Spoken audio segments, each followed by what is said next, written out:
மினிமலா ஒரு login page வேணும் with modern UI similar to UI சொல்லணும்.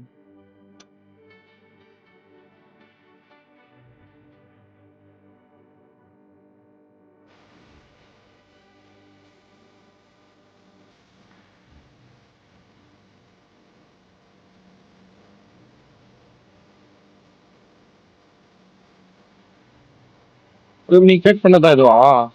ஆமா இந்த பேஜ் வந்து நீங்க மேனுவலா பண்ணிட்டீங்கன்னா உங்களுக்கு இது எவ்வளவு நேரம் ஆயிருக்கும்னு நினைக்கிறீங்க? இல்ல ப்ரோ 1 நேரம் இருக்கும். பாத்தீங்களா இது ஒரு செகண்ட்ல பண்ணி கொடுத்துருச்சு. ஒரு 10 செகண்ட் தான் இருக்கு. 10 செகண்ட்ல ஒரு லாகின் பேஜ் பண்ணி கொடுத்து சூப்பரா. நான் இப்ப இதுல நம்ம என்ன கேட்டேன்னா இமெயில் என்டர் பண்றது பாஸ்வேர்ட் என்டர் பண்றதுலாம் பேக்ரவுண்ட்ல பண்ணுமா?